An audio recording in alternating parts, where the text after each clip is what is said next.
They say money can't buy happiness. But is that really true? Data tells an interesting story. Countries with high GDP per capita, like Finland, Denmark, and Switzerland, consistently rank among the happiest in the world. But here's the twist. Nations like the United States, despite their wealth, often rank lower than expected. And a key reason is low social trust and rising emotional stress. So, what's really going on here? Is more money the secret to a happier life? Or is there something deeper at play?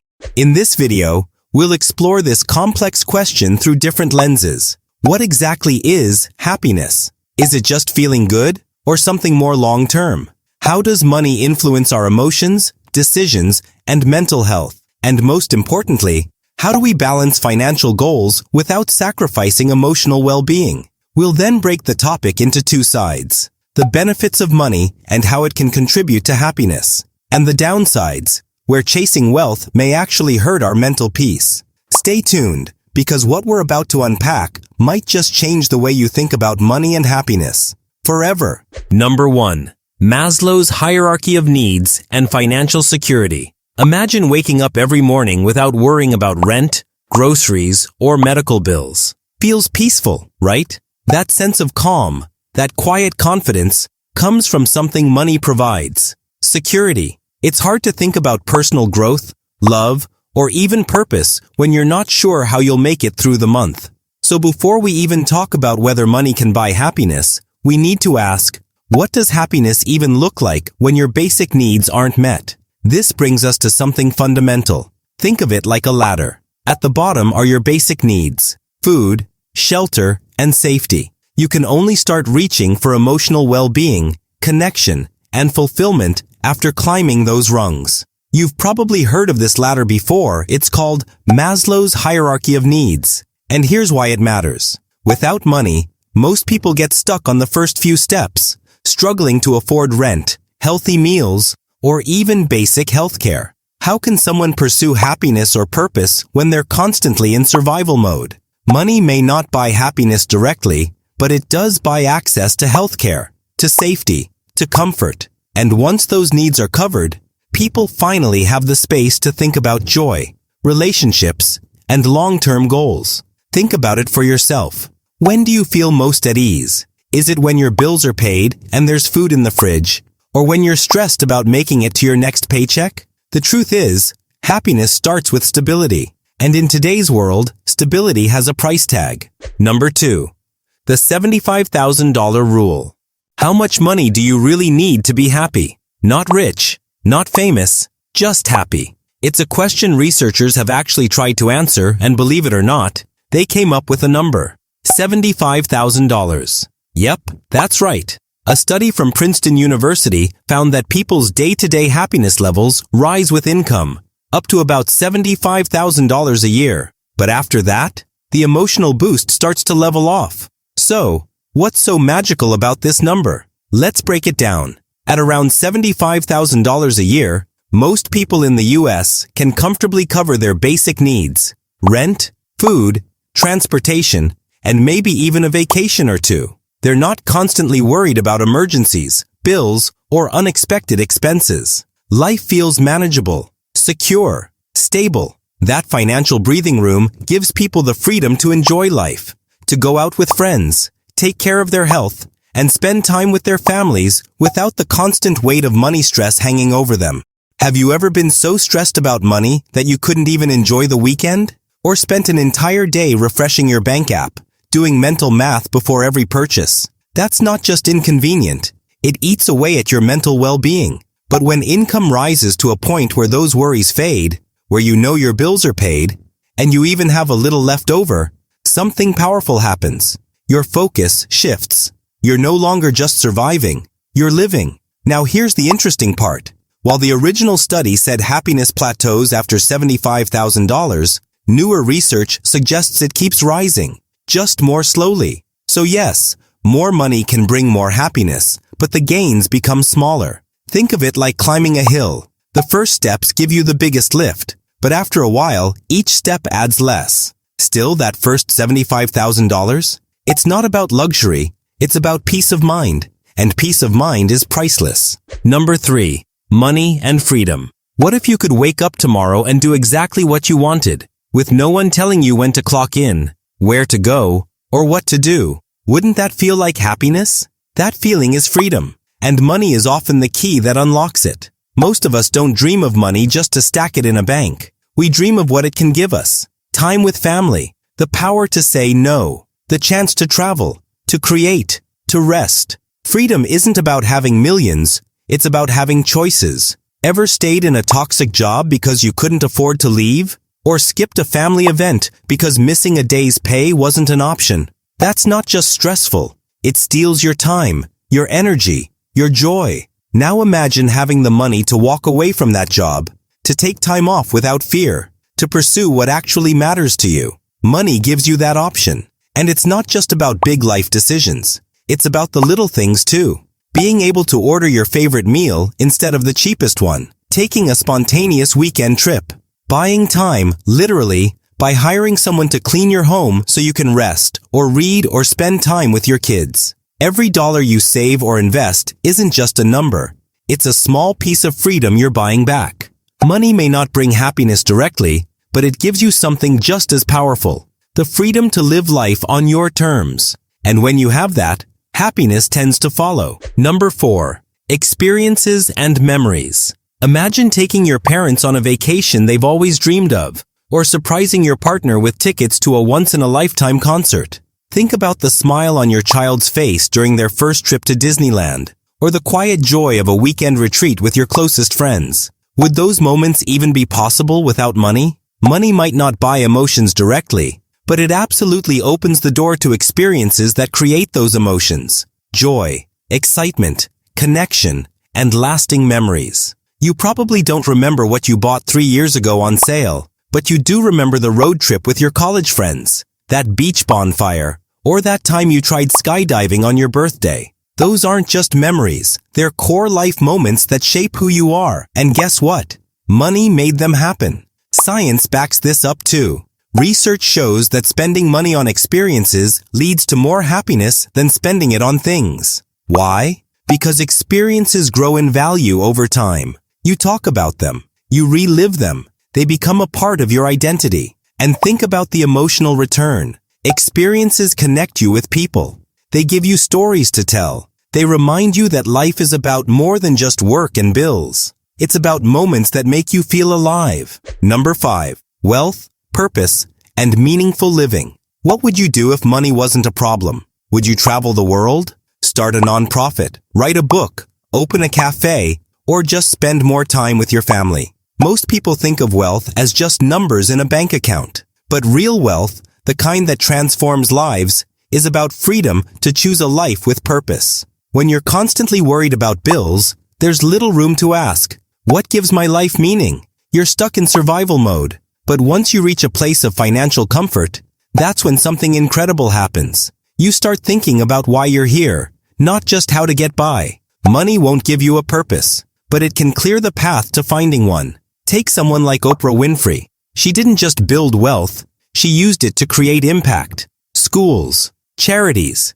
storytelling that empowers millions. She turned money into a mission. You don't need billions to do that. Even modest financial stability can allow you to volunteer, explore passions, support causes, and spend time with the people who matter most. That kind of life, one filled with purpose, brings a deep, lasting happiness that material things never could. And it's not just about giving back. Money lets you say no to the things that drain you, and yes, to what fulfills you. Want to leave a job that crushes your soul? Want to take a sabbatical to learn something new? Want to move closer to family? Or start a business you believe in? You can, if you've built the financial space to do it. So, does money bring happiness? Maybe not in the form of flashy stuff or constant excitement, but when it gives you the chance to live intentionally, chase meaning, and leave a legacy, then yes, money absolutely contributes to happiness. Number 6. Money's role in relationships and family life. You're sitting at dinner with your family, everyone laughing, sharing stories, and enjoying a meal. Now, imagine you're worried about how you'll pay for that meal, or how you're going to make rent next month. How much happiness is left in that moment? Money doesn't just affect your personal well-being, It impacts your relationships and family life in ways we often overlook. Financial stress can put a massive strain on relationships. How often have you heard of arguments about money or seen families torn apart by financial worries? Now, let's flip that coin. Imagine a world where financial stability isn't a worry. What does that do for the people around you? For your relationships, it creates room for connection. It allows you to focus on love, support, and quality time instead of constantly stressing about your next paycheck. Money doesn't buy love, but it buys peace of mind, which makes love and connection a lot easier. The same goes for kids. Parents who are financially stressed may have less time and emotional energy to invest in their children. But when parents have a stable income, they're able to engage more, be present, and create lasting memories with their kids.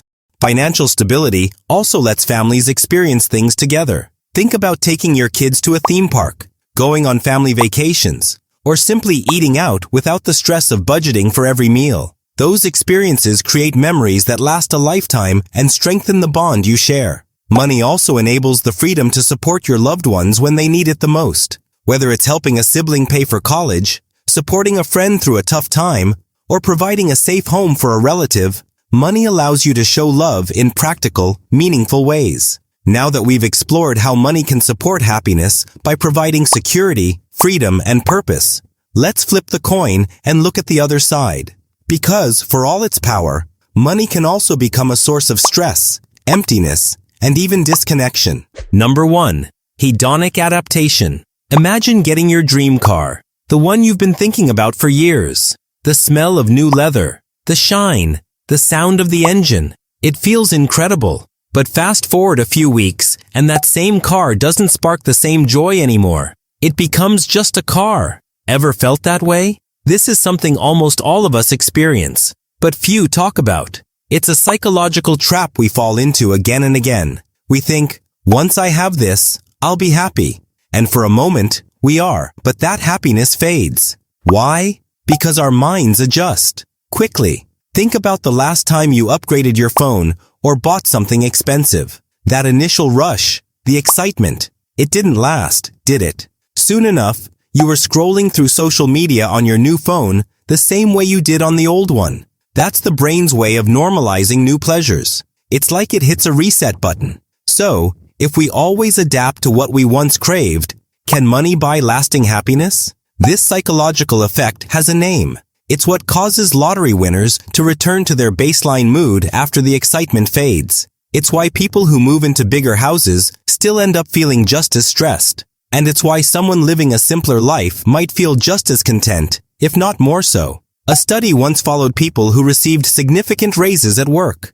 At first, they were thrilled. More money meant more dinners out, better clothes, maybe a nicer apartment. But within a few months, that happiness wore off. Their desires grew, their expectations shifted, and the new lifestyle became their new normal. That's the problem. When money gives you more, your brain just raises the bar. It's like running on a treadmill that keeps speeding up.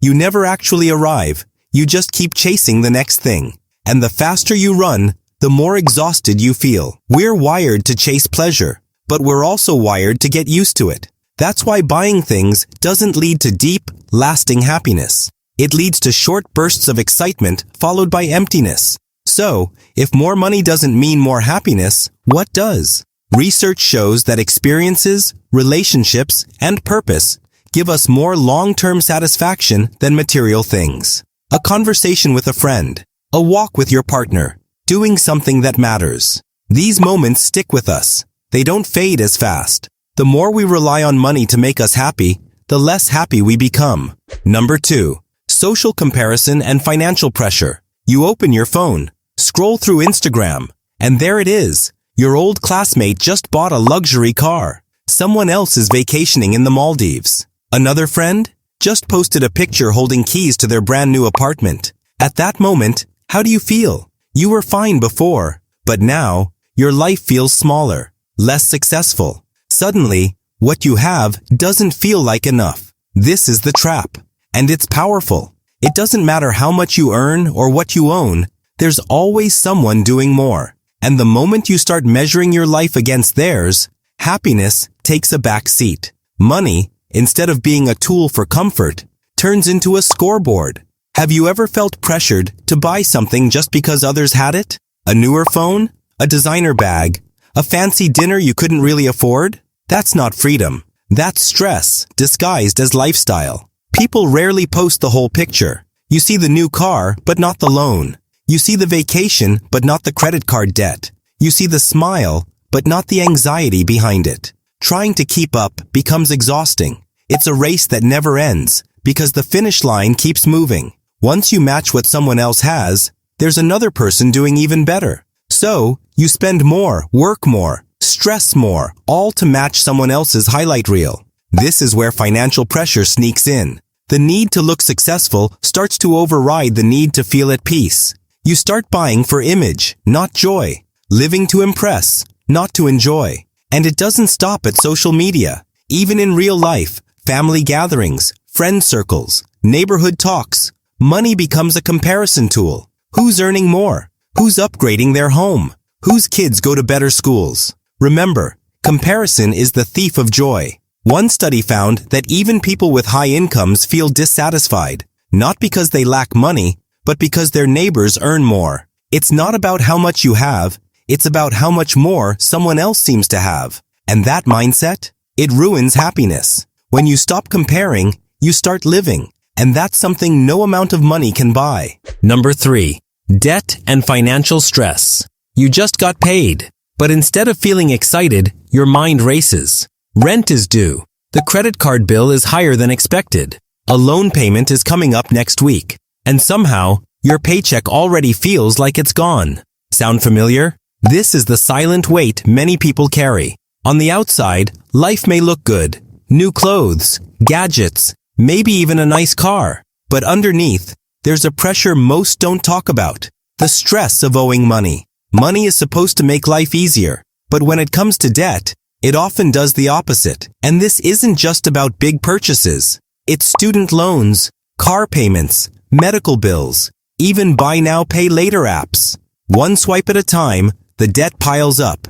And before you know it, it feels like you're working just to stay afloat. Ask yourself, are you spending to live or living to pay off what you've already spent? Financial stress can impact everything. Your sleep, your health, your relationships. It can cause arguments, sleepless nights, and even lead to depression or anxiety. And the more you try to solve it by spending more or borrowing again, the deeper the hole gets. There's also something most people don't realize. Debt steals your freedom. You can't switch careers easily. You can't travel. You can't slow down. Because every decision has to factor in that monthly payment waiting for you. Even people who earn a lot aren't always stress-free. Many live paycheck to paycheck just at a higher level. Bigger house, bigger car, bigger bills. The income goes up, but so does the pressure. A Harvard study once found that financial insecurity is one of the top causes of chronic stress. And stress kills happiness.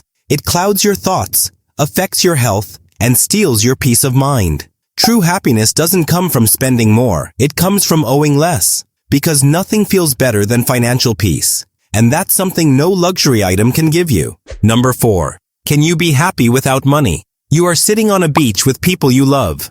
There's no luxury hotel. No fancy clothes, no 5-star dinner, just laughter, conversation, and the sound of the waves. You feel at peace. You feel happy. Now ask yourself, how much did that moment cost? We've been told that money is the key to happiness. But is that really true? Some of the happiest moments in life are free. Watching a sunset, having a deep conversation, playing with your kids, dancing like no one's watching, or just having a meal with someone who cares about you. None of these requires a fat bank account. Think back to when you were a kid, running around barefoot, playing with your friends, laughing until your stomach hurts. You didn't need money to be happy, you just needed the moment. Of course, let's be clear, money can solve problems. It can buy comfort, safety, and basic needs. But after that, it doesn't guarantee joy. In fact, some of the richest people in the world admit to feeling empty, anxious, or alone. Why? Because happiness doesn't live in your wallet. It lives in your values, your purpose, and your relationships. There are people living in small villages without modern luxuries who feel more fulfilled than people in big cities with high-paying jobs. They grow their food, live simply, and spend time with family. They may not have much, but they smile often and sleep well at night. So, can you be happy without money? Absolutely. But it requires a shift in mindset. You stop chasing things and start appreciating life. You focus on connection, not collection. On gratitude, not greed. A meaningful conversation is worth more than a designer bag. A walk in the park brings more peace than scrolling through expensive things online. And a heart full of purpose is far more valuable than a cart full of stuff. Real happiness isn't about what's in your bank. It's about what's in your heart. If this video made you think differently about money and happiness, then mission accomplished. At the end of the day, money isn't just about numbers. It's about the life it allows you to live, the people you can help, and the freedom you gain along the way. So if you believe money can bring happiness, in the right hands and with the right mindset, go ahead and give this video a thumbs up. Don't forget to subscribe to Blackboard Finance for more content that simplifies money and shows you how to use it to build a better life. And hit that bell icon so you never miss an upload. Thanks for watching, and I'll see you in the next one.